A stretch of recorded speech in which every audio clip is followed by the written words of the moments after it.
I let my elderly neighbor stay over during a storm.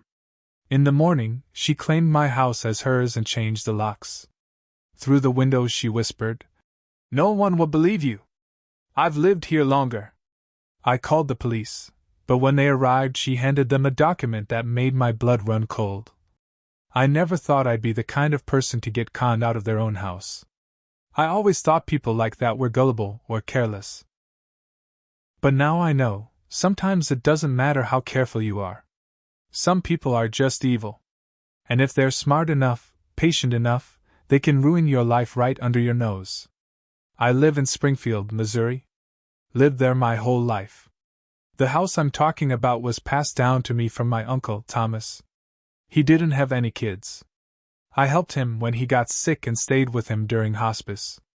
After he died, the house went through probate, and I officially took ownership. I was 27 at the time. Now I'm 32. I'd spent the last 5 years slowly fixing the place up. The house wasn't anything special. Old wooden siding, uneven floors, tiny kitchen. But it was mine.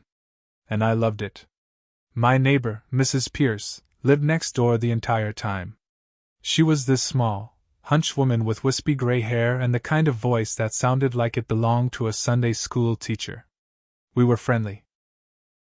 Not close, but she'd wave, bring over cookies sometimes, talk about her cats.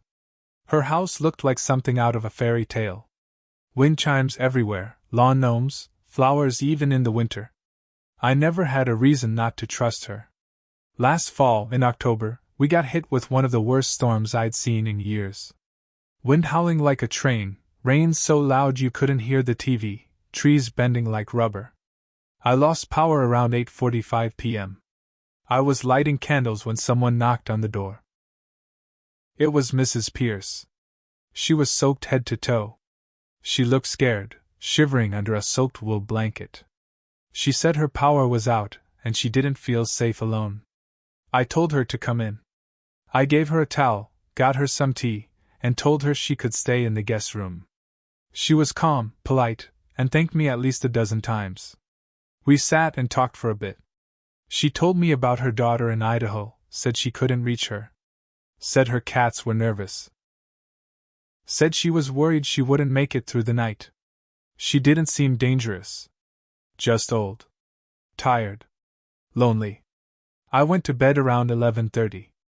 I made sure the doors were locked and everything was okay.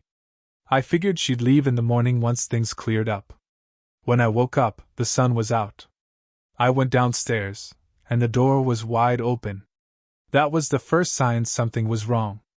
At first, I thought maybe a branch hit the door or she went outside and forgot to close it.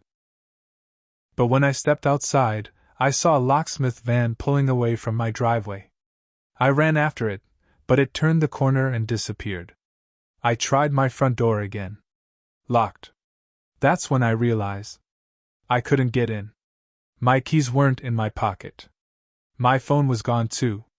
I looked through the windows and saw my keys sitting on the coffee table. I started knocking on the door. Nothing. I knocked louder. Then I started yelling. Finally, Mrs. Pierce walked up to the window. She looked calm.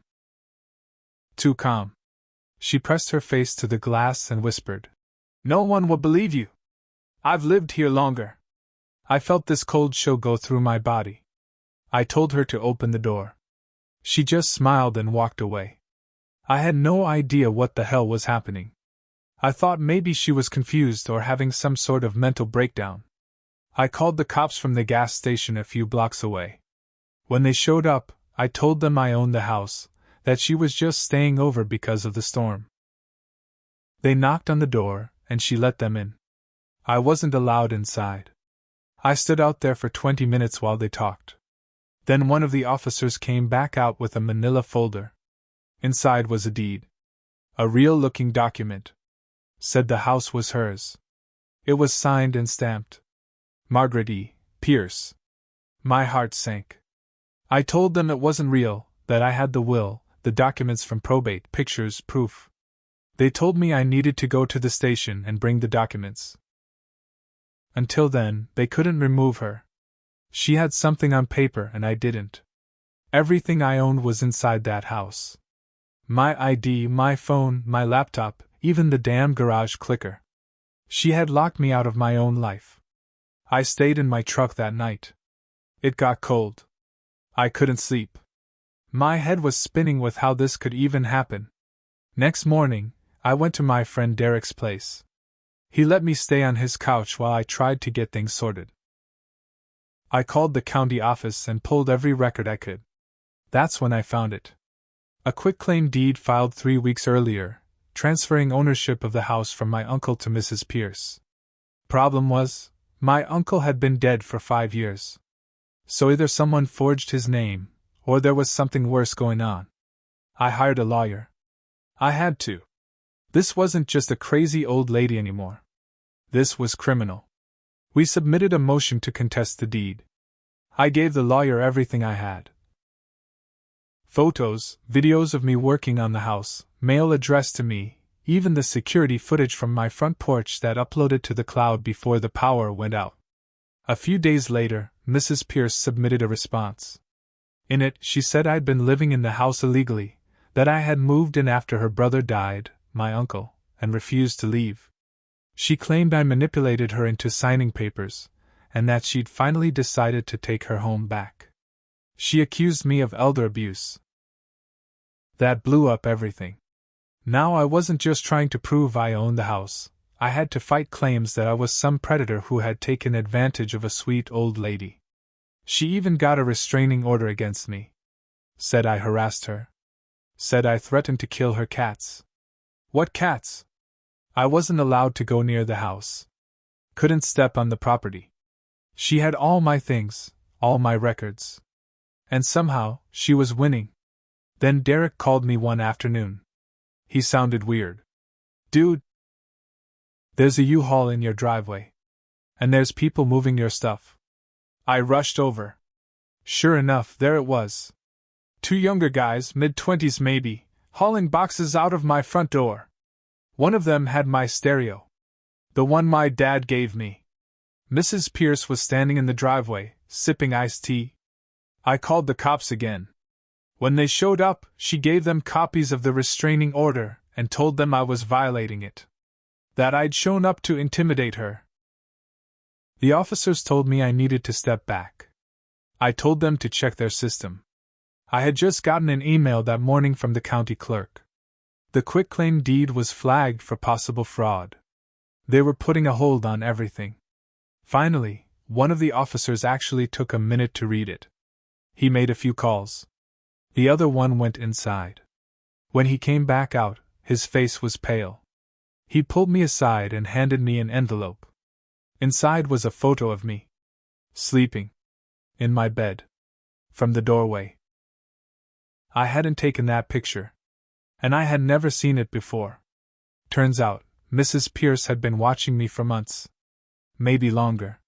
She'd been collecting my mail, stealing documents, copying my signature. She had a whole journal filled with my routines.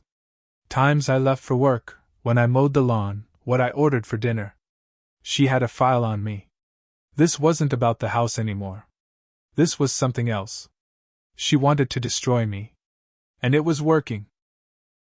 After the police saw the photo, things started moving, but not fast enough.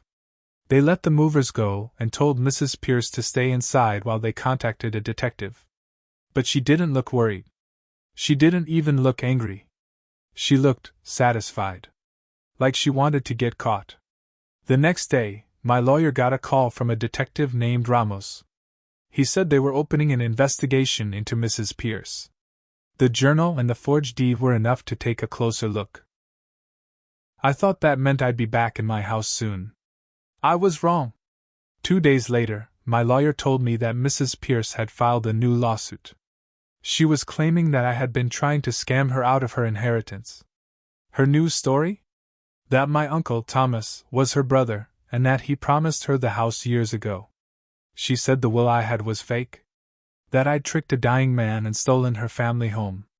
This woman didn't just lie, she studied. She knew the system. She knew how to make it slow and messy. Her lawsuit paused everything. Now the house was considered. disputed property, and nobody was allowed to live in it until the case was resolved. Meanwhile, she didn't leave. She stayed inside like nothing was wrong. Lights on every night. Curtains always shut. I saw delivery people dropping off groceries. Once I saw a nurse go in. I didn't know what that was about. That's when I started digging harder. I looked through old photos and paperwork from my uncle. One picture caught my eye.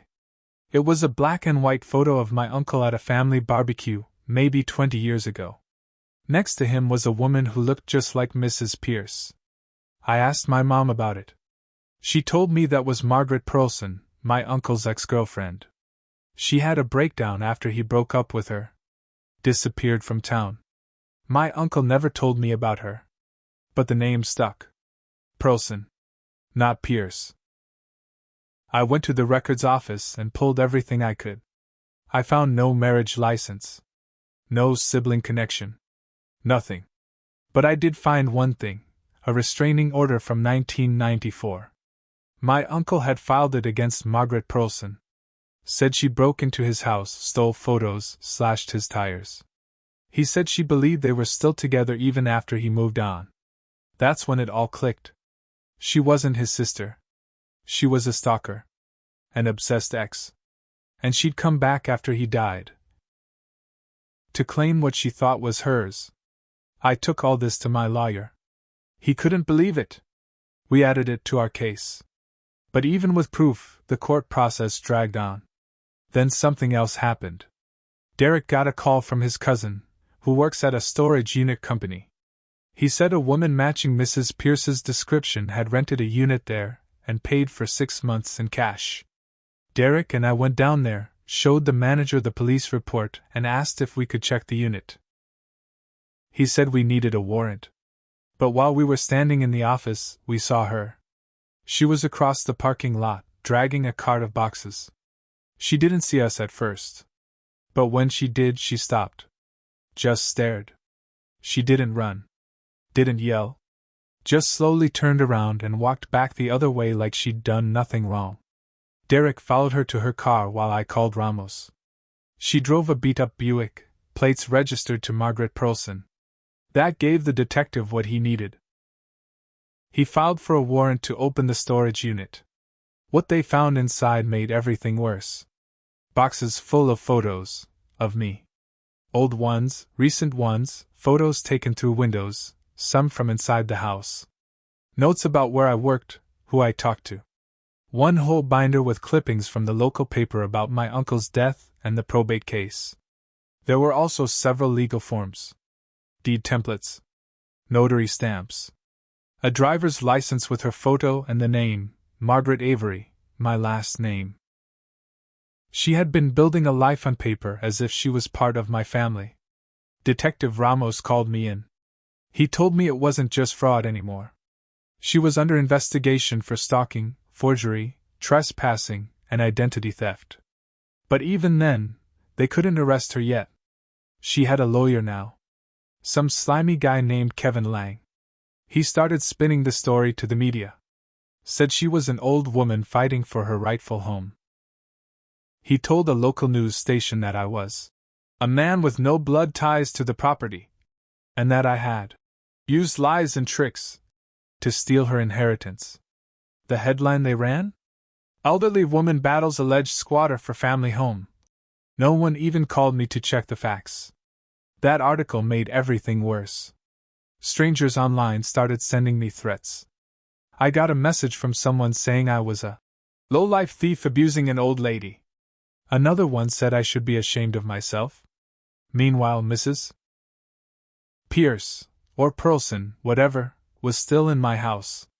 Living rent-free. Playing victim. And I was still sleeping on Derek's couch, trying to keep my job, keep my sanity, and keep from doing something I'd regret. The worst part? I started to doubt myself. Not about the facts, I knew the truth. But I started to wonder if I could ever win. How far would she go? What else did she have up her sleeve? Then one night, I got a call from Ramos. "We got a break," he said. "But it's dark." He told me they had found audio tapes in the storage unit. Dozens of them. Labeled by date. He said some were just boring stuff, me talking on the phone, walking around. But one of them had something chilling. It was a recording of her talking to someone. Sounded like a man. She said, "He's gone during the day. I could switch out the locks and say he attacked me." The cops always believe the older one. The man didn't say much. Just agreed. Ramos told me they were trying to ID the voice. So now, I wasn't just being watched. She'd planned this. Every step. Down to how she'd play the victim. And she wasn't working alone. I didn't know who the man was. But I was going to find out. I couldn't sleep after that call. Knowing there was someone else involved changed everything. It meant this wasn't just a crazy lady with an obsession. It was a plan. A setup. And I was the target. I kept going over what Ramos told me. Her saying, "The cops always believe the older one." That line stuck in my head like a nail. She didn't just think she'd get away with this, she knew she would. That's how confident she was. A week later, Ramos called again. He had a name. The man in the recording was her nephew, Stephen Blaine. He had a long record, petty theft, credit card fraud, and a few assault charges going back years. Nothing huge, but enough to show a pattern. Ramos said Stephen had used a fake ID in the past, and now it looked like he was helping her run the scam. They brought him in for questioning. He denied everything, of course. Said he hadn't spoken to his aunt in months. But then the detective showed him one of the tapes. His voice was clear. He didn't even try to deny it after that. But he didn't confess either. Instead, he smiled. "Good luck proving anything," he said. That's when I realized they had done this before. Not just to me. Ramos started pulling records. Old civil suits, housing disputes, inheritance claims. And sure enough, there were patterns. Different towns. Different names. But the same type of setup: elderly woman, claim to a house, victim discredited. In 2 of the cases, the homeowners gave up. Moved away. One went bankrupt fighting it. The Blaine family had found a way to game the system, and I was just their latest project. I told Ramos we had to go public. I was tired of being painted as the villain. I didn't care if it made me look desperate. I needed people to know what was going on. So I contacted the same local reporter who had written the original hit piece on me. Her name was Krista Holloway.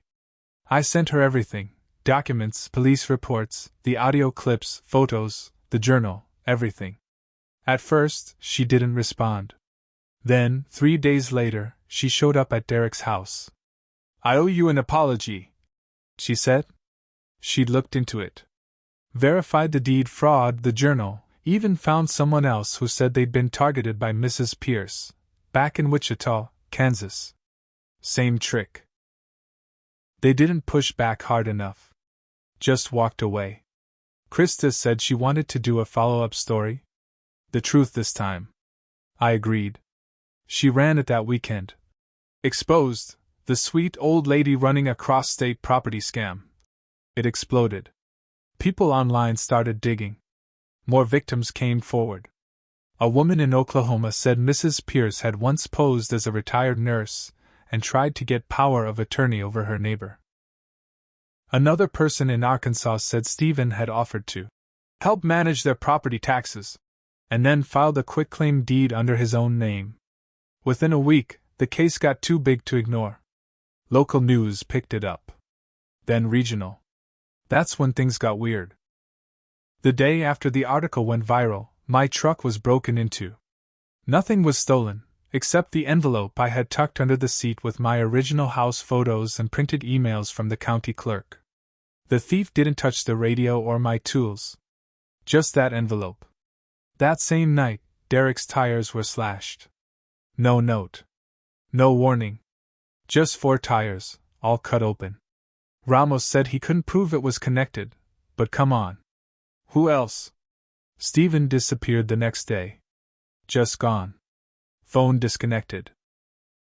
Last known location was a gas station outside St. Louis. He ditched his car and vanished. The police were now treating him as a fugitive. Mrs. Pierce stayed put. She didn't show her face after that. Curtains drawn. No movement for days. Police couldn't touch her without a warrant. And her lawyer, Lang, was still fighting hard in court, trying to delay everything. Then Ramos made a discovery. Remember the notary listed on the fake deed? Alan Driscoll? There was no official notary by that name. But there was a nursing home made by that name. In Kansas City. He died 2 years ago.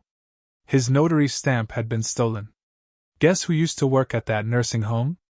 Mrs. Pierce. She'd been stealing identities from old coworkers. Using their credentials. She knew the system well, how to copy, how to fill out the forms just right, how to slip them through without raising flags. She wasn't just a con artist. She was trained. I started to wonder if I ever really knew her at all. That pie she left me last Thanksgiving? That time she brought cookies when my mom visited? Was it all part of the act? Had she been watching me the whole time, waiting for the right moment to strike? I had no proof, but I couldn't shake the feeling that she'd planned this for years. Waiting for my uncle to die. Waiting for me to settle in. Waiting for a storm. And then, she struck. But I was done playing defense. Ramos said charges were coming soon, but I didn't want to wait anymore. I had a plan. If she wanted war, I was going to give it to her. I stopped sleeping. I stopped shaving. I started planning. For weeks, I played by the rules. Let the lawyers handle it. Let the cops gather evidence. Let everyone else drag their feet while this woman lived inside my house. Used my shower. Slept in my bed. I wasn't going to let her win. So I made a list. Everything she'd done. Every false document. Every lie. Every time she smiled and pretended to be harmless while she was stealing my life. Then I made another list, for Stephen. And another for the people who let this happen. The ones who ignored the red flags. Who backed her up without checking the facts. And one for me, because I let her in. And I wasn't going to do that again. Ramos told me the warrant for her arrest was delayed. The DA was being careful. They wanted everything perfect. I understood that. But I also knew time was running out. Stephen was still missing, and something told me Mrs. Pierce would try to vanish too, once the heat got too strong. So I gave Krista, our reporter, everything. Not just the legal stuff. I told her about the restraining order from my uncle. The photo of her at the barbecue. The audio recordings. The storage unit. I told her about the break-in. The slashed tires. The envelope missing from my truck. I told her everything. And then I gave her the files I'd been saving, the ones I didn't give the cops. I had installed a hidden camera outside my house, up on the utility pole. A buddy from work helped me put it up. We used it when my tools were getting stolen during renovations. I'd forgotten about it until recently. Turns out, it still worked. We found video footage of Stephen helping Mrs. Pierce carry boxes into the house, before the quitclaim deed had even been filed. We found a clip of them hauling a safe into the garage. And one night, 3 weeks before the storm, we found the jackpot. She was in her backyard, sitting at a patio table with paperwork. Stephen sat across from her. She looked right at the camera, without knowing it was there, and said, "He's too stupid to see it coming. I'll have the house by Thanksgiving." I gave that to Krista. She ran the story 2 days later. Confession caught on camera, elderly woman caught plotting to steal home from neighbor. It went viral overnight. Not just in Missouri, nationwide. I woke up to hundreds of messages. People offering support. People apologizing. People asking how they could help. Local businesses offered free meals, help with legal fees. One guy mailed me a GoFundMe check for $1,000 with a note that said, "You're not alone anymore." But that wasn't the best part. The best part came 2 days later, when the cops finally showed up at my house, with cameras rolling. Mrs. Pierce answered the door in a pink robe, holding a teacup, just like nothing was wrong. But when they read the warrant and cuffed her, something in her face snapped. She didn't cry. She didn't fight. She just stared straight ahead like she'd been waiting for it to happen. Stephen was caught 2 states away, staying in a motel under the name Dale Peterson. They found fake passports, birth certificates, and 3 other notary stamps in his duffel bag. Both were arrested. Both were charged with multiple felonies: fraud, identity theft, stalking, burglary, falsifying legal documents, conspiracy, and elder abuse, because of how they stole from actual seniors in the past. But it didn't stop there. The notary stamp they used? From a man who died in a nursing home? His family filed a wrongful death claim, saying the stolen identity had caused financial damage and stress. The victims from Kansas, Oklahoma, and Arkansas? They came forward too. Lawsuits piled up. Fast. Mrs. Pierce's lawyer, Lang, was hit with an ethics complaint. It turned out he'd been warned before about taking shady clients. He was disbarred within 6 months. And that storage unit? The one full of files, IDs, and stolen personal items? It got turned into a criminal exhibit. But here's where it got real satisfying. The court ruled the house was mine. Not just returned to me, but legally protected from further claims. I got full restitution. She had to pay damages for everything she destroyed, from personal belongings to lost wages to emotional distress. And the judge didn't hold back. In the final hearing, he looked her in the eye and said, "Your age does not excuse your cruelty. You manipulated the trust of good people, and you used the justice system like a weapon. You didn't just steal property, you stole dignity." She was sentenced to 18 years. She's 78 years old. She won't see the outside again. Stephen? He got 25 years. No parole for at least 18. I finally moved back into my house. It was filthy. She'd painted over the walls, changed out the furniture, left old soup cans in the pantry. But I didn't care. I tore it all out. Every piece of her gone. I rebuilt it from the ground up. New paint. New flooring. New locks. New memories. People still stop by. Neighbors apologize. Strangers thank me for speaking out. I even helped one of the other victims from Kansas get her house back. We talk every week. And me? I learned the hard way that not all monsters hide in the dark. Some of them wear slippers and smile over a plate of cookies. But I also learned this: you don't beat evil by yelling louder. You beat it by outlasting it. By shining a light on it. And by never, ever, giving it what it wants. She took everything from me. And I made sure she'd never do it again. That house? It's mine. It always was. And now, finally, it's home.